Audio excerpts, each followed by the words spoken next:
Hello friends, welcome to Indian study पर आपका स्वागत है। दोस्तों, आज की इस वीडियो में मैं आप लोगों के लिए यूपी पुलिस कांस्टेबल के लिए हिंदी का मॉक टेस्ट लेकर के आया हूं, जो कि आपके आने वाले एग्जाम के लिए इंपॉर्टेंट है।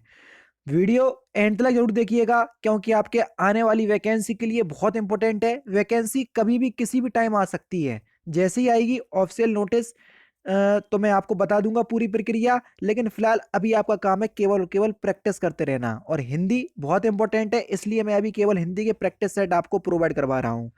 पहला क्वेश्चन, वर्तनी के अनुसार आपको शुद्ध शब्द बताना है। कौन सा शुद्ध शब्द है वर्तनी के अनुसार? तो सही आंसर आपका क्या हो जाएगा सर? पूजनीय। पूजनीय शब्द जो है वो एक शुद्ध शब्द है वर्तनी के अनुसार।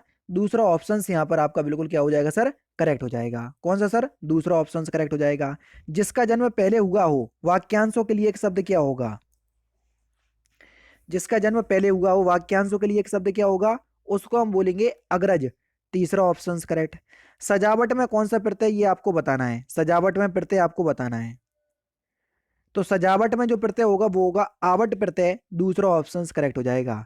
लड़का पेड़ से गिरा मैं आपको बताना है कौन सा कारक है। लड़का पेड़ से गिरा में कौन सा कारक है?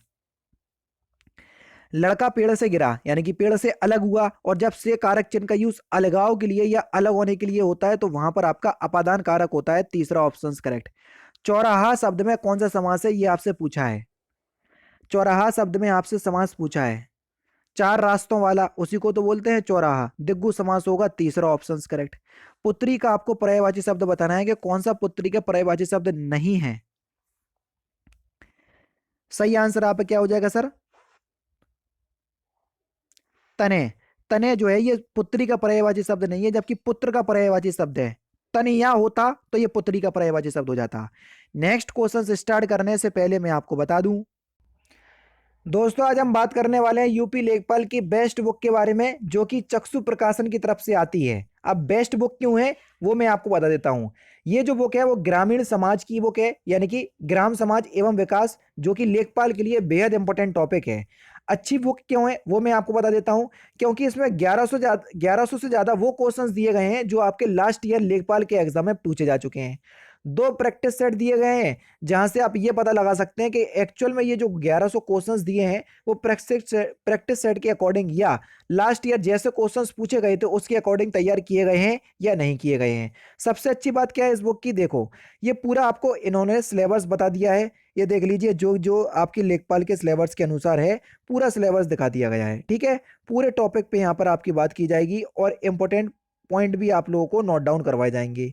सारा कुछ इसमें बता दिया गया है। अब पहला आप चैप्टर पढ़ेंगे उत्तर प्रदेश राजस्व विभाग। देखो आराम से आप देख लो, ये पूरा आप पढ़ते चलो।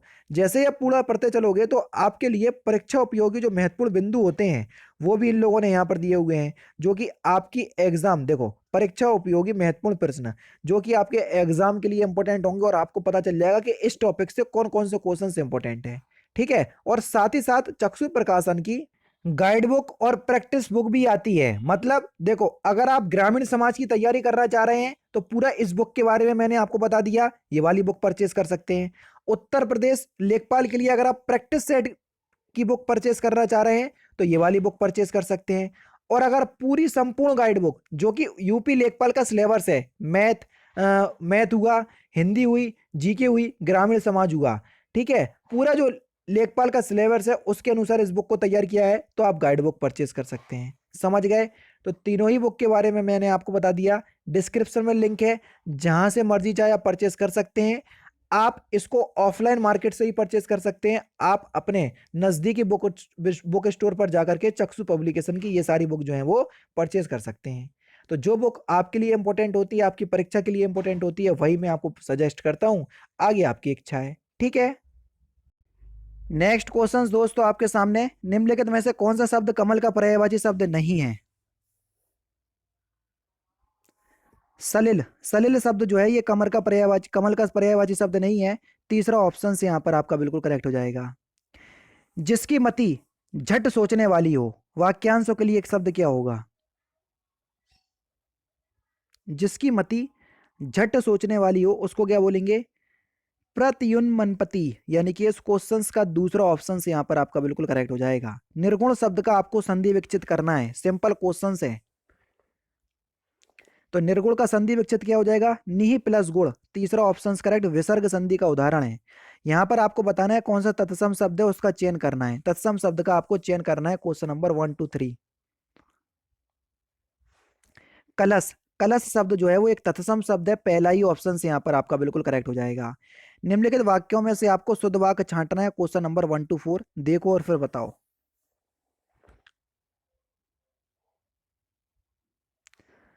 ऑप्शन नंबर बी, हमारी आयुष्मती कन्या का विवाह होने जा रहा है, दूसरा ऑप्शन से यहाँ पर आपका बिल्कुल करेक्ट हो जाएगा। यहाँ पर भी आपको शुद्ध वाक्य बताना है, कौन सा शुद्ध वाक्य होगा। हमारे यहाँ नवयुवकों की शिक्षा का अच्छा प्रबंध है, चौथा ऑप्शन से यहाँ पर आपका बिल्कुल करेक्ट होगा। लोगों ने शोरगुल करके डाकुओं को भगाया, इसमें आपको बताना है कौन सा कारक है, डाकुओं को।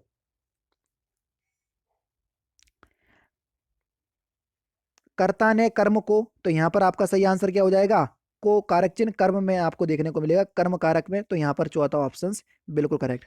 घुड़सवार में घुड़सवार शब्द में निम्नलिखित में से घुड़सवार शब्द कैसा शब्द है, शब्द की दृष्टि से आपको बताना है। तो सही आंसर आपका क्या हो जाएगा सर, यौगिक शब्द है। यौगिक शब्द कौन से होते हैं सर, जो दो शब्दों से मिलकर बनते हैं, घुड़ और सवार दो शब्दों से मिलकर बना यौगिक शब्द, जो दो भाषाओं से मिलकर बनते हैं उसको बोलते हैं संकर शब्द। ठीक है, दोनों ही अलग हैं। अजायब घर किस प्रकार का शब्द है, अजायब घर, अजायब घर, तो ये एक संकर शब्द है जो कि दो भाषाओं से मिलकर बना है। ठीक है, जो दो भाषाओं से, अजायब जो है ये हिंदी अरबी भाषा का शब्द है और घर हिंदी भाषा का शब्द है, इसलिए ये दो भाषाओं से मिलकर बना, इसलिए संकर शब्द कहलाएगा। आचार का आपको ब्लूम शब्द बताना है कि आचार का ब्लूम शब्द क्या होगा। आचार का ब्लूम शब्द हो जाएगा अनाचार, दूसरा ऑप्शन से यहां पर आपका बिल्कुल करेक्ट हो जाएगा। दुस्साहस शब्द में उपसर्ग आपको बताना है, दुस्साहस शब्द का उपसर्ग क्या होगा।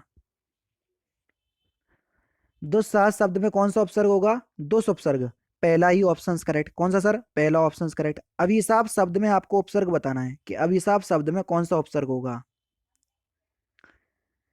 यहां पर अभी उपसर्ग होगा, चौथा ऑप्शन करेक्ट। कौन सा सर, चौथा ऑप्शन करेक्ट। यथाशीघ्र शब्द में कौन सा समास है, ये आपसे पूछा गया है।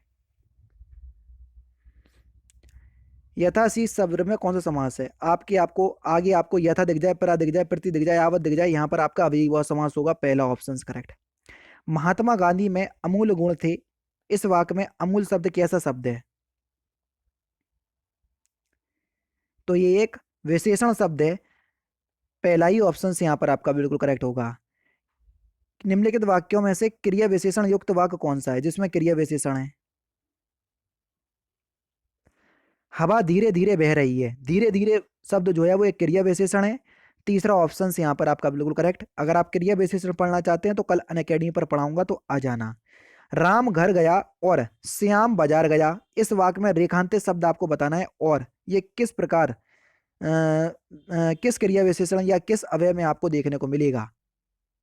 तो सही आंसर हो जाएगा आपका संयोजक शब्द है ये एक। ठीक है, तीसरा ऑप्शन से यहाँ पर आपका बिल्कुल करेक्ट हो जाएगा। तिरस्कार सूचक अवयव कौन सा है, तिरस्कार सूचक अवयव, तो सही आंसर आपका क्या हो जाएगा, छी। छी शब्द जो है वो एक तिरस्कार सूचक अवयव है, तीसरा ऑप्शन करेक्ट, और ये विस्मयादि बोधक अवयव में देखने को आपको देखने को मिलेगा। मैंने रमेश से पत्र लिखवाया, इस वाक्य में लिखवाया कौन सी क्रिया है। रमेश ने खुद काम नहीं किया, दूसरे से करवाया, जब कहता खुद काम ना करके दूसरे से करवाता है तो वहां प्रणयार्थक क्रिया होती है, तीसरा ऑप्शन करेक्ट। निम्नलिखित वाक्य में से कौन सा संदिग्ध वर्तमान काल का उदाहरण है, जो संदिग्ध वर्तमान काल का उदाहरण है वो आपसे पूछा गया है। पड़ा होगा, यही शब्द जो है वो संदिग्ध वर्तमान काल का उदाहरण है, पहला ऑप्शन करेक्ट। प्राण शब्द फिल इन द ब्लैंक्स वचन में प्रयोग होता है, प्राण शब्द कैसा है, एक वचन, द्विवचन, दोनों या बहुवचन। आप सभी लोग जानते हैं प्राण, दर्शन, हस्ताक्षर, इन सभी का प्रयोग हम हमेशा बहुवचन के रूप में करते हैं, तो चौथा ऑप्शन से यहाँ पर आपका बिल्कुल करेक्ट हो जाएगा। स्त्रीलिंग शब्द आपको बताना है कि कौन सा स्त्रीलिंग शब्द है, सिंपल और इंपॉर्टेंट क्वेश्चन। सर अहिंसा शब्द जो है वो एक स्त्रीलिंग शब्द है ना, तो यहाँ पर दूसरा ऑप्शन से यहाँ पर आपका बिल्कुल करेक्ट हो जाएगा। शब्द युग्म के सही अर्थवेद का चयन कीजिए। प्रहार और परिहार शब्द का सही अर्थवेद क्या है, प्रहार और परिहार। देखो प्रहार का मतलब होता है मारना और परिहार का मतलब होता है त्यागना, तो यहाँ पर दूसरा ऑप्शन करेक्ट हो जाएगा। ठीक है, राम ने श्याम को कथा सुनाई, इसे कृतवाच में लिखिए। राम ने श्याम को कथा सुनाई, तो इसे कृतवाच में बदलना है। तो यहाँ पर सही आंसर आपका क्या हो जाएगा, राम ने श्याम को कथा सुनाई, इसे कृतवाच में लिखना है। तो यहाँ पर आपका सही आंसर क्या होगा, राम ने श्याम को कथा सुनाई, तो ये ऑलरेडी कृतवाच में है ना। तो राम ने श्याम को कथा सुनाई यही होगा भैया, क्योंकि इसमें कर्ता की प्रधानता है। राम ने श्याम को कथा सुनाई, कृतवाच में कर्ता की प्रधानता होती है। क्रिया जो है वो लिंग के अनुसार और वचन वचन कर्ता के लिंग तथा वचनानुसार ही होते हैं। ठीक है, तो यहाँ पर आपका दूसरा ही ऑप्शन करेक्ट हो जाएगा, समझे। नेक्स्ट क्वेश्चन से आपका कि राम खाना खाएगा, इस वाक्य को कर्मवाच में बदलना है। हाँ, इस क्वेश्चन का आंसर आप मुझे कमेंट बॉक्स में बताएंगे। ठीक है, तो दोस्तों ये थे आपके 37 हिंदी के इंपॉर्टेंट क्वेश्चंस जो कि मैंने आज की इस वीडियो में आपको कंप्लीट करवा दिए। वीडियो अगर आपको अच्छी लगी हो तो प्लीज़ दोस्तों वीडियो को लाइक और शेयर जरूर कर दीजिएगा। तो दोस्तों फिलहाल की वीडियो में सिर्फ इतना ही। अगर आपको वीडियो पसंद आए तो प्लीज़ दोस्तों वीडियो को लाइक कीजिए, शेयर कीजिए और साथ ही साथ हमारे चैनल को सब्सक्राइब करना ना भूलें, क्योंकि मैं रोजाना इसी तरह की वीडियोस आप लोगों के लिए लाता रहता हूँ। नमस्कार दोस्तों, जय हिंद, जय भारत।